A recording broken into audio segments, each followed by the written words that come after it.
একবার পড়েন সুবহানাল্লাহ।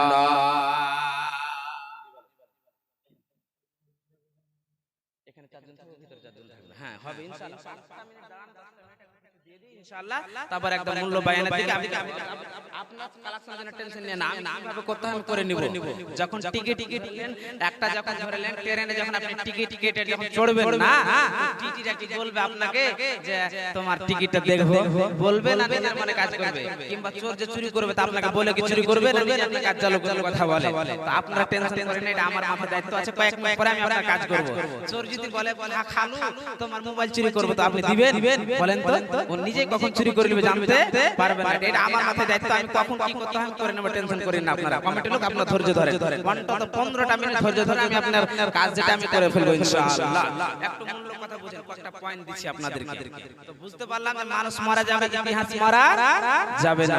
কয়েক মিনিট আগে কি বললাম ভাই আব্বাজান, যে আল্লাহর নবীকে মসজিদে যেতে দেওয়া হয়নি। কথা ঠিক না ঠিক কথা বলে? আর কেন হয়নি শুনেন, পুরোটা বিস্তারিতভাবে আলোচনা শুনেন। বলেছিলাম না মানুষ মারা যাবে, ইতিহাস মারা যাবে না। আল্লাহর নবী 1400-1500 বছর আগে মারা গেছে। আল্লাহর নবীকে কেন মসজিদে যেতে দেওয়া হলো না? কথা বুঝতে পারছেন তো? ওই কথাটা মনে উল্টা লেগেছে আপনাদেরকে না? আবার ইতিহাসটা শুনে। মুসলমান আল্লাহর নবীকে 3 ধরনের লোক কষ্ট দিয়েছে। আপনারা কেন কথা বলছেন না? দিয়াড়ের লোক, আপনারা আমি দিয়াড়ের মধ্যে কথা বলছি, বুঝতে পারেন না? আসামের লোক, আপনার সুপলের লোক, আপনার কলকাতা নদী, সবাই খালি তোতা পাখির মতন আমাদের সঙ্গে কথা বলে, বিশেষ করে আমার সঙ্গে। আমি সবার সঙ্গে কথা বলি, আর আপনার এলাকার লোক অনেক কথা বলছেন না, কি ব্যাপার বুঝতে পারছি না। মানে আপনার বায়ান কথা বলেন না, আর টাকা চাইছে না, খালি কথা শুনতে চাইছে। আমার কথাগুলো শোনার পর জবাব দেওয়ার চেষ্টা করেন। আল্লাহর নবীকে 3 ধরনের লোক কষ্ট দিয়েছে। বললাম 3 ধরন। আল্লাহর নবী যখন মক্কাতে ছিলেন 2 ধরনের লোক কষ্ট দিয়েছে। কথাগুলো মাথায় রাখেন, কানটা পাতিয়ে মাথার এলোমে জমা রাখেন। 1 নম্বর হলো কাফির, দ্বিতীয় নম্বর হলো মুশরিক।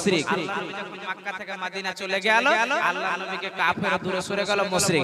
অত্যন্ত কষ্ট দিতে লাগলো কে? মুনাফিকের দল। কার দল? মুনাফিক। কাফের মুশরিকের মধ্যে হয় না, মুসলমানের মধ্যে হয়। সেই মুনাফিক আপনার বাড়িতে খাবে আর আপনার থালিটাকে ছিদ্র করবে। কথা বুঝতে পারছেন তো? আপনার থালিটাকে ফোঁটা করবে। বন্ধুরা আমার একটুখানি শুনে ইতিহাসটা পরে বুঝতে পারবেন। আল্লাহর নবী যখন মক্কা থেকে মদিনা চলে গেল, মুসলমান যারা মুনাফিকের কলিজা জ্বলতে লাগলো, কি করে নবীকে মারা যায়, কেমন করে কাতাল করা যায়, কেমন করে দুনিয়াতে মারা যায়। তখন তারা চক্রান্ত চালু করলো, নবীকে যে মারার তারা চক্রান্ত করছিস মুনাফিকের দল, নবীর আর এবং সাহাবীদের আইন খুব কড়া, ওরা যদি জেনে নেয় আমাদেরকে পিস পিস করে ফেলবে। কথা বুঝতে পারলি? তো তোরা কেমন করে মারবি? একটা মসজিদ বানা, আর ওই মসজিদে ডাক ডাকিয়ে মারবি, আমরা বলতে পারবো না। শুনে আয়াতটা শুনে তারপর ব্যাখ্যা সমস্ত খুলে খুলে বলবো, সমস্ত বুঝে যাবেন নবীকে কত মারার চক্রান্ত করেছে, নবীকে কত কষ্ট দেওয়ার চক্রান্ত করেছে, বুঝতে পারবেন। মসজিদে আল্লাহর নবীকে মারার জন্য মসজিদ বানিয়েছে। একবার পড়ে নাউজুবিল্লাহ। নবীকে মারার পরে আল্লাহ সে মসজিদটাকে মসজিদ বলে কবুল করেনি। আল্লাহ কি বলছেন দেখেন, সমস্ত কথা আল্লাহ খুলে খুলে সাহাবীকে আল্লাহ তাবারক ওয়া তাআলা এবং রাসূলের কাছে জিবরাইলকে পাঠিয়ে সমস্ত পোল খুলে ফেলে দিলেন। আল্লাহ কি বলছেন দেখেন, বিসমিল্লাহির রহমানির রহিম। الذين اتخذوا مسجدا جرارا وكفرا وتفريقا بين المؤمنين وإرصادا لمن حارب الله ورسوله। বন্ধুরা আমার, বিশ্ব নবী বলেছেন, পৃথিবীর মানুষরা তোমরা শোনো, আমার সবচাইতে পছন্দের জায়গা হলো মসজিদ। মসজিদ হলো আল্লাহর ঘর। সবচাইতে নিকৃষ্ট জায়গা হলো বাজার। আল্লাহর নবী যখন বন্ধু কোণে মসজিদের নতুন খবর শুনতেন, আল্লাহর নবীর দিল খুশ হয়ে যেত। আজকে যদি কাঠিয়ার জেলার লোক আমরা যদি শুনে নে, আর কলকাতাতে একটা নতুন বিরাট মসজিদ বনেছে, 10 তলা 5 তলা হয়েছে, মুসলমানের দিল খুশ হয়ে যাবে। আর যদি শুনেনি নিউ দিল্লিতে মসজিদকে ভেঙে দেওয়া হয়েছে, আমাদের কলেজা এখানে থেকে কাঁদবে। বন্ধু, আল্লাহর নবী যখন নতুন মসজিদের কথা শুনলেন দিল ভরে গেল। আল্লাহর নবীকে যখন খবর দিল মুনাফিকের দল, নবী হে আমরা একটা নতুন মসজিদ বানিয়েছি গো নবীজি, আপনি চলেন গো নবীজি মসজিদকে রানিং করে দেন, চালু করে দেন। আল্লাহর নবীর দিল খুশ হয়ে গেল। কয়েকদিনের মুসলমান, কয়েকদিনের মুসলমান, নতুন নতুন মুসলমান, এদের কথা শুনে আল্লাহর নবী সুন্দর করে যে বন্ধু গোসল করে নিলেন, মাথায় যেমন প্রতিদিন পাগড়ি বাঁধবেন পাগড়িটাও বেঁধে নিলেন। আল্লাহর নবী এমন সময় হুজরাত থেকে বের হয়ে মসজিদ যাবে, জিবরাইল আলাইহিস সালাতু ওয়াস সালাম আগাটা ঘিরে বলছেন লা তাকুম ফিহি আবাদা, নবী হে আপনাকে মসজিদে যেতে দেওয়া হবে না। কেন যেতে দেওয়া হবে না গো নবীজি? আপনি এই জন্য আপনাকে যেতে দেওয়া হবে না। ওরা কিসের জিদে মসজিদ বানিয়েছেন শুনেন নবীজি গো, ওরা পূর্ব থেকে আল্লাহর দুশমন, দ্বীনের দুশমন, নবীর দুশমন গো নবীজি।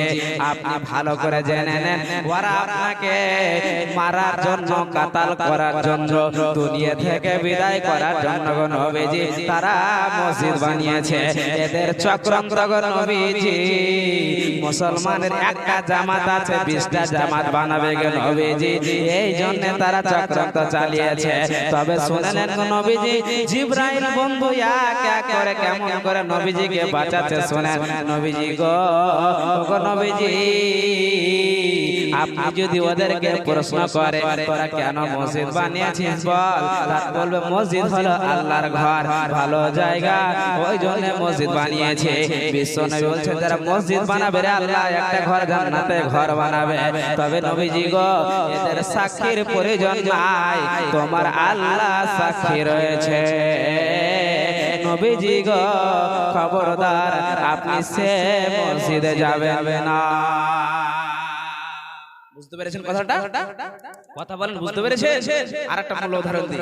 এমন সময় তারা দুই তিনজন কোথায় গেল? কোথায় গেল কথা বলে? মক্কা চলে গেল। মক্কা কার কাছে গেল? ওরা কি বলছেন জানেন? দুই এক শুনেন কি বলছে? আরে তোরা এক কাজ কর তো, তোরা মক্কা যাতে আর খবর লিয়ে তো, যে জায়গা থেকে খবর লিয়ে। কেন আল্লাহর নবী যখন মদিনা চলে গেল সব দায়িত্ব মাথার উপরে পড়ে গেল কি বড় গেল না কয়েন? তখন তাদের কলেজে চলতে লাগলো, কোন জায়গা থেকে লোকটা আসলো রে, সব জায়গায় পুরো পার্টিকে লুটে নিল, নিজে সবাই একে মানছে, বলছে খবর নিয়ে মক্কা খবর নিতে গেল। তো দেখা হলো কার সাথে জানেন? আল্লাহর দুশমন আবু জাহালের সাথে। বুঝতে পারছেন তো? বলছে তুমি তো কে জানি না, মুহাম্মদকে চিনো? আবু জাহালের তো মাথা গরম হয়ে আছে, মুহাম্মদকে চিনি মানে যেই জায়গায় পাবো সেই জায়গায় পিস পিস বানাবো আর মুড়িটাকে চুকিয়ে দেব, ওকে আমরা খুঁজছি কাটার জন্য। এরা বলছে আসলে তো রে যেই জায়গায় তার বাড়ি সেই জায়গায় তো দুশমন, চল চল আর লোকে বলা লাগবে না, আমাদের মুনাফিকের জামাতের কাছে চলো। বন্ধু মুনাফিকের জামাতের কাছে চলে গেল, বলছে মুনাফিকের দল রে তোমরা শোনো, তোমরা শোনো, আমাদেরকে আর মারা লাগবে না, মসজিদ বানাও, এই মসজিদে ওই মক্কার লোকেরা আসবে। আর যদি অন্য লোকের বাড়িতে রাখা যায়, মুহাম্মদ যদি জেনে নাই, সাহেবরা জেনে নাই, ওদের আইন খুব খারাপ কেটে ফেলবে। তবে রাখবে কার বাড়িতে? একটা মসজিদ বানারে, ওই মসজিদে আল্লাহর নবীকে ডাকানো হবে, নবীজি নামাজ পড়াবে, আল্লাহু আকবার বলে শুরু করবে। আর এই কুফারে মুশরিকিনেরা আল্লাহর নবীকে তার বাড়ি মেরে দুনিয়া থেকে বিদায় করে দেবে। কে মারলো রে, কারা কাতাল করলো রে জানি না, বলতে পারবো না। বন্ধু ইসলামটা এত সহজ নয়, কষ্টর বিনিময়ে এসেছে।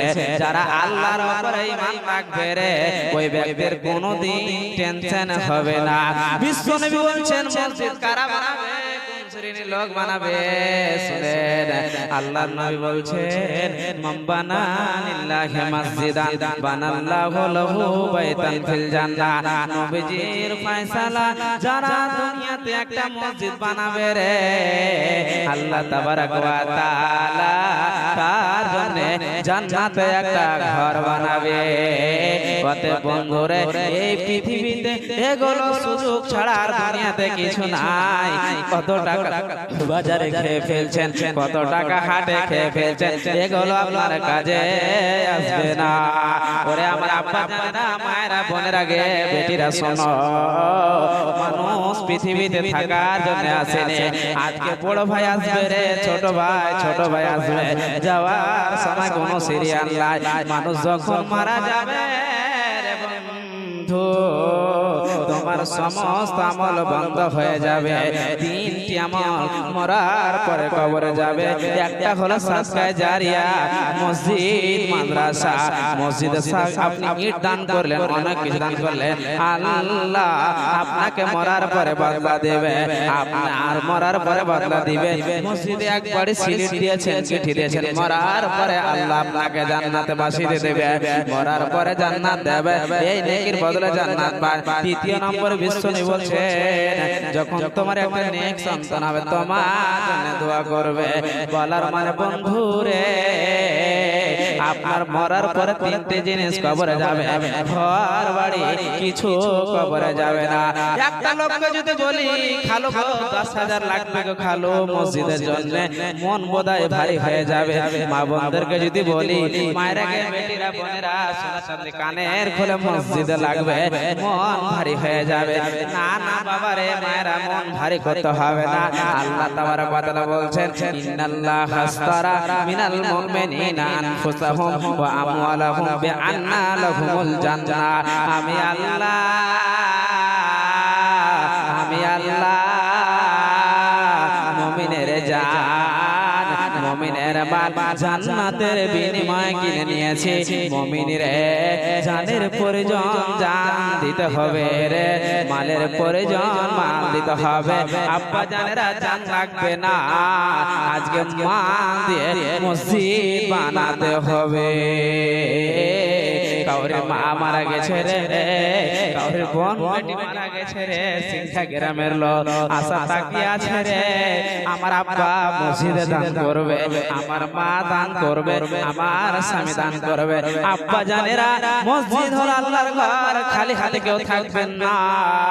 দেখতে চাই একজন কে আছেন 10,000 টাকা দাতা, একজন কে আছেন 15,000 টাকা দাতা, আপনার 5 জন 5,000 করে খাড়া হার মাওলানা মসজিদ বানাবো, নির্মাণ করব। আমি শুনলাম এই মসজিদে সেটিং লাগার পর আবার 80,000 70,000 দিয়ে সেটিং কে খোলানো হয়েছে। সুবহানাল্লাহ, নিজের ঘরকে 7 তলা 8 তলা বানিয়ে নিলি, রং করলি রে, আর আল্লাহর ঘর ফাঁকা পড়ে থাকলো। মুসলমান জীবনে কামিয়াব হতে পারবে না। বলার অনেক কিছু আছে, কিন্তু আপনারা জানেন কালাকশন মসজিদের প্রয়োজন। মা বোন আপনাদের ভিতরে কমিটির লোক 4 চাদর নিয়ে গেল। সর্বপ্রথম মা বোন দেখতে চাই কে আছেন কানের লাখের খোলা খুলে আজকে মসজিদে দান করবেন 2000 1000